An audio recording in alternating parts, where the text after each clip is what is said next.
Hello guys. नमस्कार सभी के लिए। तो मैंने आपसे कहा था भाई कि हम इसके बाद जो मेंस्ट्रुएशन का 2D पार्ट चल रहा था, या तो आप लोग बता दो हम कौन सा चैप्टर इसमें से बुक से स्टार्ट करें।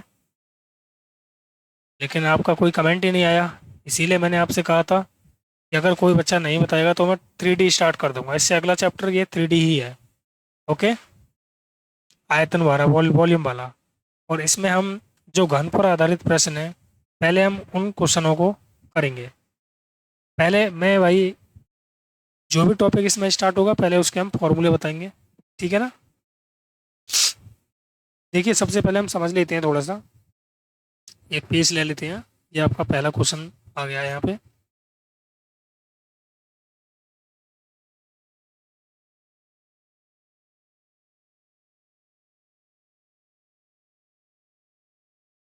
देखो, ये है आपका।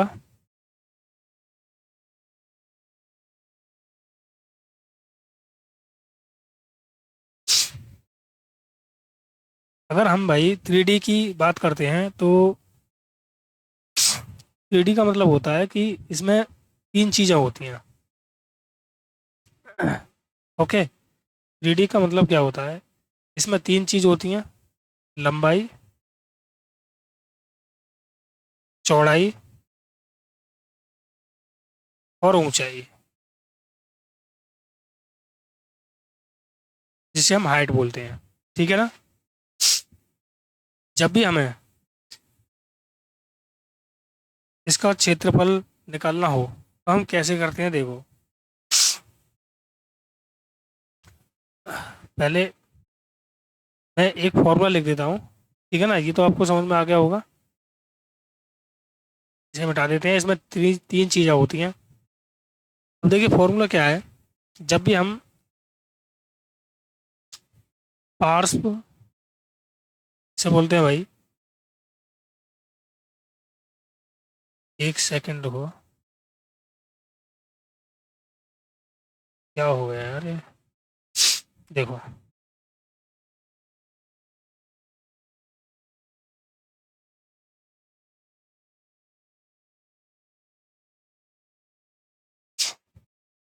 पार्श्व पृष्ठीय क्षेत्रफल, पृष्ठीय क्षेत्रफल। ओके। इसे हम भाई LSA बोलते हैं, जिसे हम बोलते हैं इंग्लिश में लेटरल सरफेस एरिया। ठीक है ना। पार्श्व पृष्ठीय क्षेत्रफल क्या होता है आपका? LSA, lateral surface area. ठीक है ना। अब इसमें क्या होता है? इसमें ये होता है कि ध्यान रखना है आपको, ऊपर और नीचे के क्षेत्रफल को छोड़कर बाकी सारा क्षेत्रफल लिया जाता है। ओके। देखो, ऊपर और नीचे के क्षेत्रफल को छोड़कर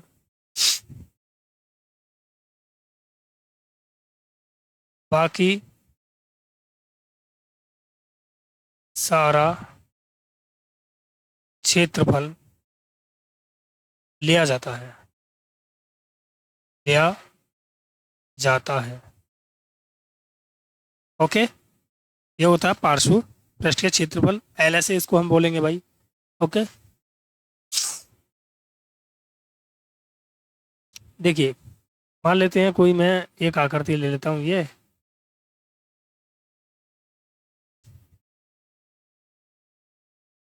ठीक है ना। इसका देखो, ऊपर और नीचे का क्षेत्रफल का मतलब ये है कि एक तो कौन सा वाला, ये वाला पार्ट, और एक कौन सा वाला भाई, एक ये वाला पार्ट नीचे वाला। इनके एरिया को हम छोड़ देंगे और बाकी जो भी सतह हैं, कौन कौन सी सतह बची आपकी? एक तो ये बची, एक, एक पीछे वाली दो, ये साइड वाली तीन। ओके। और एक ये आगे वाली होगी। 4।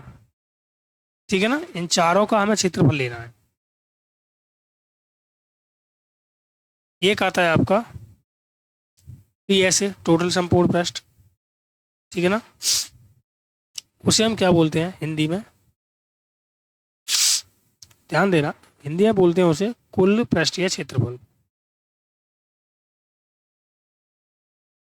कुल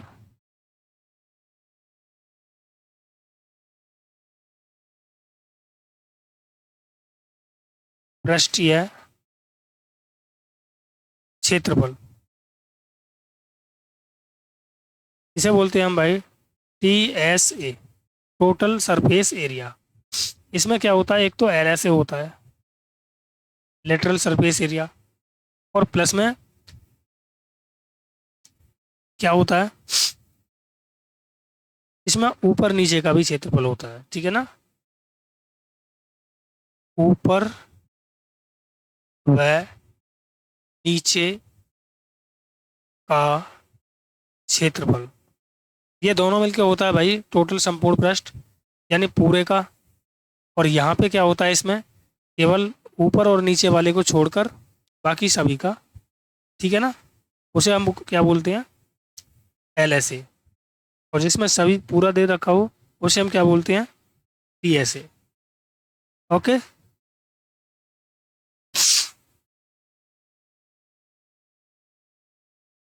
एक होता है आपका भाई सी एस ए। अब ये सी एस ए क्या होता है, ये होता है घुमाव, घुमावदार सतह का क्षेत्रफल, सतह का क्षेत्रफल, इसे बोलते हैं हम C S A. Okay, C S A का मतलब होता है भाई कर्व्ड सरफेस एरिया। ठीक है ना, ऐसी आकृति जो घुमावदार हो, ठीक है ना, घुमावदार सतह वाली आकृति हो, उसे हम क्या बोलते हैं, सी एस ए बोलते हैं उसका, जब भी हम क्षेत्रफल निकालते हैं। ओके, इसमें क्या बोलते हैं भाई, इसमें क्या करते हैं, इसमें ऊपर और नीचे के घुमावदार जो सतह होती है ना, उनका क्षेत्रफल लेते हैं, उसे बोलते हैं हम सी एस ए। ओके, तो इसको मैं अभी नहीं बता रहा आपको, इसे मैं वहीं पर बताऊंगा। आया इतना समझ में? अब देखो आगे थोड़ा,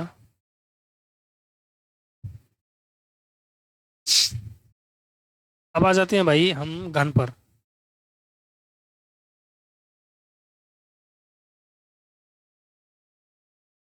अगर मैं घन की बात करता हूँ, क्यूब की,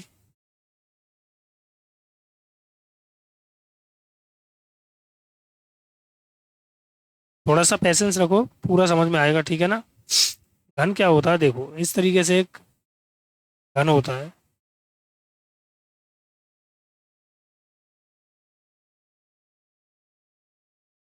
ओके, ये क्या है आपका, क्यूब है एक। क्यूब में समझ लेना, देखो ये सभी साइड क्या होते हैं, इसकी बराबर होती हैं। ठीक है ना, अब बात ये है, कभी कभी क्वेश्चन, छोटा सा क्वेश्चन ये पूछ लिया जाता है कि इसमें भाई फेस कितने होते हैं। तो आपने लूडो का पासा देखा होगा, लूडो खेले होंगे आप, तो उसमें भाई जो सतह होती हैं, सतह, या इसे बोलते हैं हम भाई फेस। ओके, फेसिस, ये कितनी होती हैं, 6 होती हैं। भाई देखो, 1, 2, 3, 4, साइड वाली है, इस ध्यान रखना, और 5, और एक है सामने वाली। ये मैंने एक क्या लिखा है, ये पीछे वाली है, ध्यान रखना, ये पीछे वाली। नहीं आया समझ में तो देखो समझो, देखो एक तो भाई ये वाली होगी, इधर वाली, दूसरी ये आगे वाली होगी, और तीसरी ये वाली होगी पीछे वाली, चौथी ये वाली होगी ऊपर वाली, और पांचवी ये वाली होगी पीछे वाली इसके, और छठी कौन सी बची, छठी देखो ये नीचे वाली होगी, ये वाली। ठीक है ना, इसमें 6 सतह होती हैं। आया समझ में अब बात करते हैं भाई इसमें वर्टेक्स कितने होते हैं, यानी शिखर कितने होते हैं। शिखर या वर्टेक्स।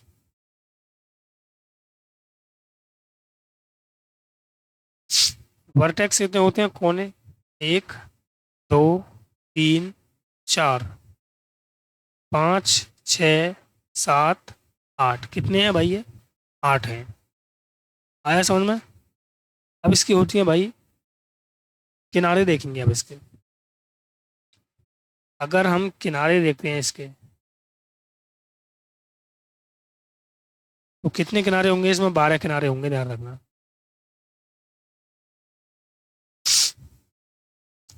ओके। अब आ जाता है भाई इसका LSA, लेटरल सरफेस एरिया, संपूर्ण पृष्ठ का क्षेत्रफल। तो मैंने आपको पिछली क्लास में अभी ये बताया था, पिछले इस पर ऊपर और नीचे के क्षेत्रफल को छोड़कर बाकी सारा क्षेत्रफल लिया जाता है। यानी ये वाला हिस्सा छोड़ दिया और ये वाला हिस्सा छोड़ दिया। भाई एक तो मैंने नीचे वाली साइड छोड़ दी, ये वाली, और एक ये ऊपर वाली छोड़ दी। तो साइड इसमें सतह कितनी होती हैं, 6 होती हैं। 6 में से 2 मैंने छोड़ दी, तो बची कितनी, 4, है ना। और ये चारों के चारों क्या है भाई, ये वर्ग के रूप में है। तो इसका मतलब ये 4 वर्ग हो गए ना, तो वर्ग का क्षेत्रफल होता है भुजा स्क्वायर। तो चारों का क्षेत्रफल जब मैं निकालूंगा तो क्या आ जाएगा, 4A²। ये आ गया आपका lateral surface area. Okay. Lateral surface area यानी पृष्ठीय क्षेत्रफल। अब आ जाता है आपका भाई वॉल्यूम।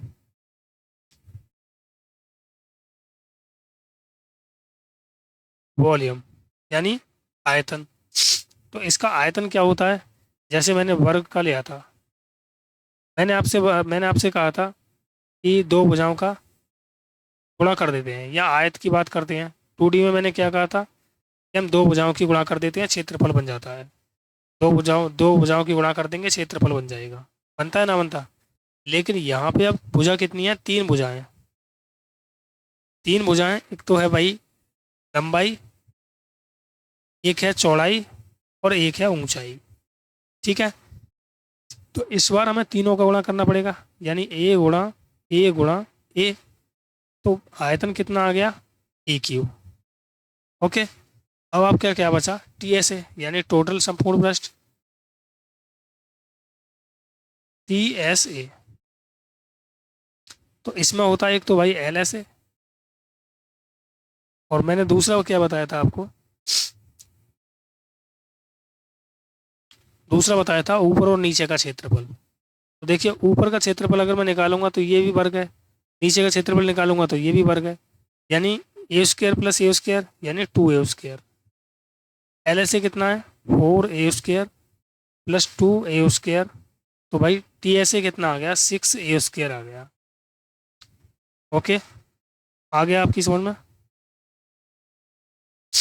बोलो। यहाँ तक आ चुका है आप सभी को समझ में। मैंने देखो TSA और LSA से कैसे कैसे निकाल दिया। ये 3 चीज़ें इंपॉर्टेंट हैं जो कि आपको याद रखनी चाहिए। ठीक है ना, ये तो आप वैसे ही समझ लोगे तो उससे भी काम हो जाएगा। अब चलिए हम भाई क्वेश्चन स्टार्ट करते हैं। आगे कुछ भी नई फॉर्म बनती है तो मैं उसे वहीं पर बताऊंगा क्वेश्चन में। और इसमें ध्यान रखना, आपको घन याद होने बहुत ज़रूरी है, क्योंकि 3D की बात है। 3D में पावर क्या होती है, 3 होती है। ओके। और 2D में पावर क्या होती है, 2। 2 का मतलब वर्ग और 3 का मतलब घन। देखो अब पहला सवाल आपकी स्क्रीन पर है। यदि घन का आयतन, वॉल्यूम मैंने क्या बताया था, AQ। मैं अब ध्यान रखना फॉर्मूला नहीं लिखूंगा यार बार बार। ठीक है ना, AQ बराबर कितना है, 729। तो 729 किसका है भाई, ये Q है।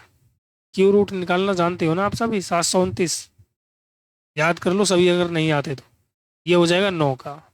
तो इसने बोला है घन का कुल पृष्ठीय क्षेत्रफल कितना होगा। अब इसने कुल पृष्ठीय क्षेत्रफल पूछा है, तो मैंने कुल पृष्ठीय क्षेत्रफल के लिए मैंने आपको क्या बताया था, देखो यार, टी एस ए, टोटल संपूर्ण पृष्ठ, यही तो मैंने लिखा है यहाँ पे, देखो, टोटल कुल पृष्ठीय क्षेत्रफल।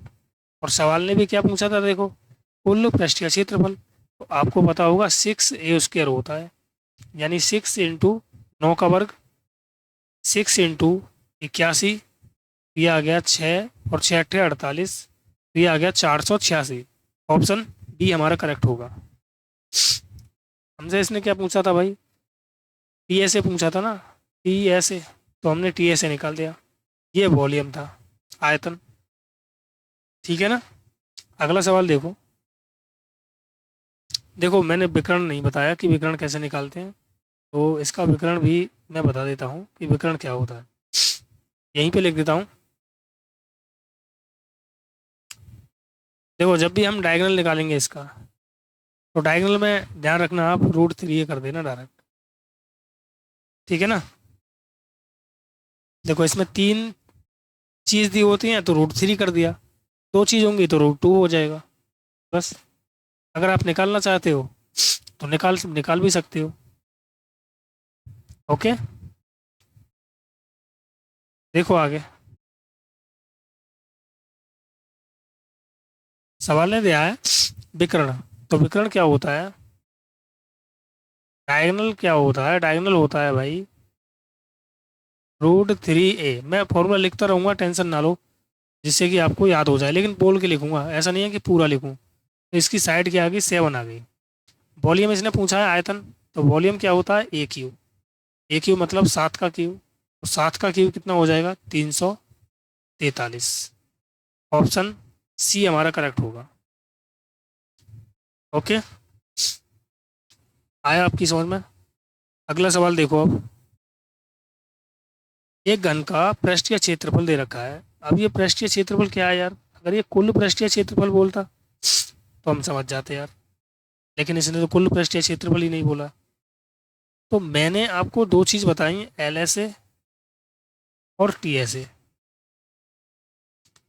LSA में क्या था भाई, आपको ये याद रखना, ध्यान रखना, LSA में ये था कि भाई पृष्ठीय क्षेत्रफल पूछता उसमें, ठीक है ना। लेकिन अगर TSA पूछता तो वहां पर क्या बोलता, कुल पृष्ठीय क्षेत्रफल। अब यहाँ तो हम कंफ्यूज हो गए यार, दोनों जगह ही क्या है, पृष्ठीय क्षेत्रफल है, लेकिन एक जगह पार्श्व है और एक जगह कुल है। भाई कितने का अंतर है इसमें, T और L का अंतर है केवल, बाकी तो सारा का सारा सेम है ना। एक तो पार्श्व और एक कुल, बस इसी का तो अंतर है। अब यहीं पे बच्चे कंफ्यूज होते हैं ज़्यादातर। जब भी यहाँ पर भाई आपको कंफ्यूजन हो, सवाल में ना दे रखा हो, तो आप क्या मानोगे, घन का पृष्ठीय क्षेत्रफल, ध्यान रखना जब भी सवाल में ऐसे दे तो आपको कुल पृष्ठीय क्षेत्रफल समझना है, क्योंकि कुल पृष्ठीय क्षेत्रफल ही देगा वो। ओके, यदि पार्श्व पृष्ठीय क्षेत्रफल देगा तो वो बोलेगा क्वेश्चन कि ये पार्श्व पृष्ठीय क्षेत्रफल है, और अगर नहीं बोल रहा है तो समझ लेना कि भाई कुल पृष्ठीय क्षेत्रफल है, यानी TSA है ये। मुझे बताओ TSA हम कैसे निकालते हैं। TSA टोटल संपूर्ण पृष्ठ, 6a², और ये कितना दे रखा है भाई, 5046। 6 से काटा मैंने, 6 × 8 = 48, 6 × 4 = 24, 6 × 6, तो A² कितना आ गया, 841 आ गया ये। तो A कितना आ जाएगा, ये कितने का वर्ग होता है भाई, 29 का वर्ग होता है, 29 का क्यू, सॉरी, वर्ग होगा, हाँ। इसने बोला है वॉल्यूम, वॉल्यूम मतलब आयतन, तो आयतन का मतलब होता है कि भाई AQ, वॉल्यूम। ओके, तो 29 का यहाँ पर क्या कर देंगे, घन कर देंगे। अब देखो यार, घन करना है यहाँ पे तो डिफिकल्ट हो गया, ध्यान रखना कैसे करोगे। 9, 29 × 29 × 29 करोगे ना ऐसे, तो 9×9 = 81, ठीक है ना। 81 निम्मा कितना हो गया भाई, देखो 9×9 = 81, एक आया, एक की 9 में गुणा की तो 9, यानी इकाई अंक 9 आना चाहिए। अब इकाई अंक 9 तो यार दो ऑप्शन में है, तो ये ऑप्शन गलत हो गया और ये ऑप्शन गलत हो गया। अब इसमें लास्ट के दो डिजिट क्या है, सेम है, देखो अगर सेम है तो यहाँ पर एक चीज़ तो बन सकती है कि यार हम क्या कर दें, हम डिजिट सम लगा दें। तो 9 और 2 11, 11 का मतलब 2, और 2 का क्यू मतलब हो गया 8। देखो यार किसका डिजिट सम 8 बन रहा है, जहाँ पे 9 होगा उसे हम हटा देंगे, ध्यान रखना। ये हटा दिया मैंने, 4 और 3 7 और 2 9, ये 9 बन गया, यहाँ पे 8 बन रहा है, यानी यही हो सकता है। आगे भी देख लें यार, 8 और 1 9, 6 और 2 8, भाई इसमें भी 8 बन रहा है। अब तो ये क्या हो गया, प्रॉब्लम हो गई। जब भी ऐसा बन जाएगा, ऐसी कंडीशन बन जाए, तो आपको क्या करना होगा फिर भाई, पूरा ही सॉल्व करना पड़ेगा। पूरा ही सॉल्व कर लोगे तो आसान रहेगा। पूरा सॉल्व करने के लिए भाई बहुत कुछ चाहिए, याद होना चाहिए क्यू। अब क्यू याद नहीं है तो फिर कैसे करोगे, बताओ। यहाँ पे भाई डिजिट सम भी क्या हो गया, सेम हो गया। तो मैंने क्या किया, देखो 29 × 29 × 29। एक तो ये है कि भाई इसका क्यू आपको याद होना चाहिए, तो क्यू होता है 24,389। और अगर नहीं है, देखो 24,389 ऑप्शन बी होगा इसका, ठीक है ना, ये भी नहीं होगा। और अगर नहीं है तो ध्यान रखना इसको 30 - 1, ओके। और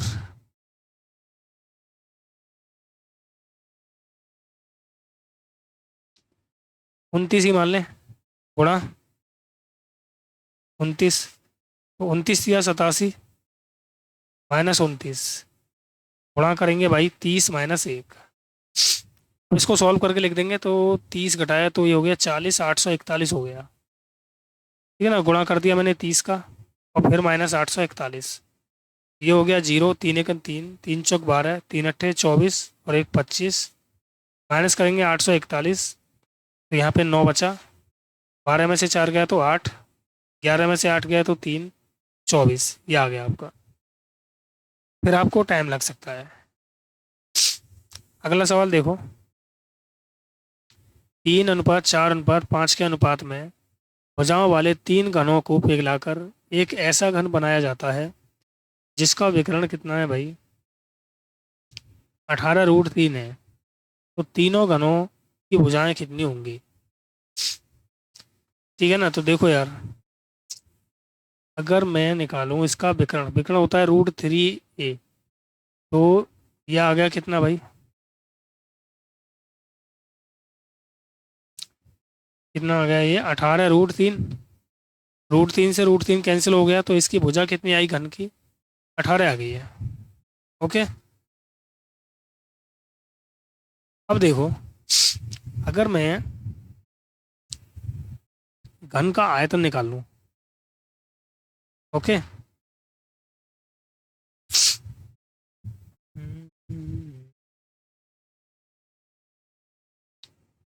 एक सेकंड हो गया यार।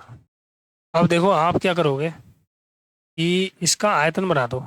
आयतन कितना हो जाएगा भाई, 18 × 18 × 18। अब यहाँ पे इसने भाई तीन घन दे रखे हैं, ये कितना है, इसे वेरिएबल वेरिएबल मान लेता हूँ, 3x, 4x, 5x। अगर मैं तीनों घनों का आयतन निकालूं तो 9x² प्लस 16, सॉरी यार, ये कितना हो गया, 27x³ 64x³ और 125x³। इसका हो गया कितना भाई, 64, 7 4 11, 5 16, 216 x³ आ गया ये इसका वॉल्यूम, ठीक है ना। अब इसने बोला था कि भाई इन तीन घनों को पिघलाकर एक घन बनाया जाता है जिसका विकर्ण इतना है। तो यार एक काम करो, फिर इसे क्यों मत बनाओ, इसे अभी रहने दो। तो मैंने देखो, जो तीन घन थे उन तीनों घनों से मिलकर जो वॉल्यूम बन रहा है वो मैंने 216 x³ निकाल दिया। अब तीनों घनों को पिघलाकर एक घन बनाया जाता है, तो मुझे बताओ कि घन की जो भुजा होगी वो कितनी होगी भाई, बताओ। ये 5x।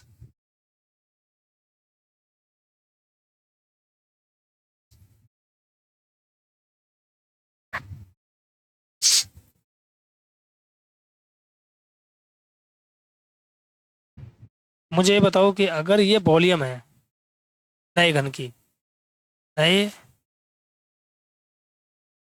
घन का आयतन कितना है, 216 x³ तो इसकी भुजा कितनी होगी भाई, 6x होगी भुजा। अगर भुजा 6x है, ठीक है ना, भुजा अगर 6x है तो मुझे ये बताओ कि विकर्ण कितना होगा। देखो समझना सवाल को, तीन घन थे, एक की साइड 3x थी, एक दूसरे की 4x और तीसरे की 5x। तीनों का मैंने वॉल्यूम निकाल दिया, तो इसने बोला है कि इन तीनों को मिला के एक घन बनाया जाता है। भाई तीनों का घनों का जो वॉल्यूम होगा वो नए वाले घन के वॉल्यूम के बराबर होगा या नहीं, ठीक है ना। इसका मतलब ये हुआ कि अगर मैं ये देखूं कि भाई नए घन का वॉल्यूम जो होगा वो इन तीनों घनों के वॉल्यूम के योग के बराबर होगा, तो नए घन का वॉल्यूम बराबर पुराने तीनों घनों का वॉल्यूम का योग। तो नए घन की जो भुजा होगी वो 6x होगी। अब मुझे बताओ कि भाई अगर भुजा 6x है तो मैंने आपसे कहा था कि डायगोनल क्या होता है, √3a। लेकिन ए कहाँ होता है, जब इस तरीके से बना होता है, इसकी भुजा ए होती है। लेकिन यहाँ पे भुजा क्या दे रही है, 6x। तो अब जो भुजा बनेगी इसकी, जो डायगोनल बनेगा वो कितना बनेगा, 6x√3। और ये भाई किसके बराबर है, 18√3 के। √3 से √3 खत्म हो गया, 6 तिया 18, तो x बराबर कितना आ गया, 3। अगर x बराबर 3 है तो इसने बोला तीनों घनों की भुजाएं कितनी है। देखो भाई, एक 3x है तो 3 तिया 9, एक 4x है तो 4 तिये 12, एक 5x है तो 5 तिये 15। तो तीनों घनों की जो भुजाएं होंगी 9 12 15 होंगी। ऑप्शन ए हमारा करेक्ट होगा। ओके, अगला सवाल देखो, जैसे एक ठोस घन जिसके प्रत्येक कोर की लंबाई 48 सेंटीमीटर है वो पिघलाया जाता है। इस पिघले हुए घन से बिना किसी अवयव के एक समान ठोस घन जिनमें से प्रत्येक का आयतन 64 है, तो अगर वॉल्यूम 64 है तो भाई भुजा कितनी होगी प्रत्येक की, 4। तो प्रत्येक की भुजा कितनी आ गई, 4 आ गई है, ठीक है ना। तो इसने बोला है कि ऐसे कितने छोटे घन होंगे। अब देखो यार, संख्या निकालनी है हमें, छोटे घनों की संख्या। जब भी हमें संख्या निकालनी हो तो मुझे ये बताओ कि 100 रुपये हैं, हमारे पास 100 रुपये हैं, और एक लड़के को मैं 10 रुपये दे रहा हूँ, तो भाई कितने लड़के होंगे फिर आपके पास। तो बॉयज़ की जो संख्या निकालोगे आप, वो कैसे निकालोगे, टोटल अमाउंट अपॉन एक बॉय का अमाउंट, ऐसे निकालोगे ना। कहने का मतलब यह है टोटल रुपयों में एक बच्चे के रुपये से भाग दे दोगे, यानी बड़ी राशि में छोटी राशि से भाग दे देंगे तो हम बच्चों की संख्या निकल आएगी। तो वही रूल यहाँ पे अप्लाई करना है। भाई हमारे पास 100 रुपये हैं, एक बच्चे को हम 10 रुपये दे रहे हैं, तो कितने बच्चे हो गए, 10 बच्चे हो गए ना हुए। 100 में 10 से भाग दोगे तो हमारे पास बच्चों की संख्या आ गई 10। ओके, उसी प्रकार हमें यहाँ क्या करना है कि बड़ी संख्या में छोटी संख्या से भाग करना है, यानी बड़े आयतन में छोटे आयतन से भाग करना है। तो बड़ा बड़ा जो आयतन है उसकी प्रत्येक लंबाई कितनी है, 48। अगर इसकी भुजा प्रत्येक 48 है तो इसका आयतन कितना होगा भाई, 48 × 48 × 48। ओके, और छोटे एक घन का जो आयतन होगा वो कितना होगा, 4 × 4 × 4, यही तो होगा, बताओ। क्योंकि भाई उसकी मैंने भुजा निकाली 4। अब देखो, 4 × 4 = 16 और 16 × 3 = 48। मैंने काटा 4 × 1 = 4, 4 × 1 = 4, 4 × 2 = 8। तो देखो यार, 8 × 2 = 16 और 16 × 3 = 48, यानी इकाई अंक 8 आना चाहिए। तो सभी में दिख रहा है ये तो गुणा कर देते हैं चलो। तो ये हो गया भाई आपका 3 × 12 × 8 = 96, 9 बचा, 12 × 4 = 48, तो 9 और 8 = 17, यानी 57। अब गुणा करेंगे 3 से, तो 3 × 6 = 18, 3 × 7 = 21 और 1 = 22, 3 × 5 = 15 और 2 = 17, यानी 1728 हो गया ये। ऑप्शन डी हमारा करेक्ट होगा।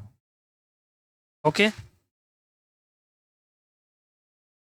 तो भाई आज के लिए हम इतने ही क्वेश्चन छोड़ते हैं, क्योंकि हमने थोड़ी सी थ्योरी में टाइम ले लिया। इसके बाद हम आगे के क्वेश्चन करेंगे। ओके, तब तक आप फॉर्मूले याद कर लेना अच्छे से, जैसे कि हम बिना फॉर्मूले लिखे डायरेक्ट हम सवाल कर सकें। ठीक है ना। ऐसा नहीं है कि यार यहाँ पे लिखा है अगर वॉल्यूम 64 है तो मैंने ए क्यू लिखा, वॉल्यूम अगर 64 है तो भाई भुजा कितनी आएगी 4, ऐसे लिखना है डायरेक्ट आपको। ठीक है ना। तो चलिए भाई, मिलते हैं अगली क्लास में। क्लास अच्छी लगे तो लाइक करना और शेयर करना ना भूलें। जो भी भाई क्लास को पहली बार देख रहा है वो चैनल को सब्सक्राइब कर ले, वीडियो को लाइक कर दे और शेयर कर दे। चलिए मिलते हैं अगली क्लास में। ओके, बाय, जय हिंद, जय भारत।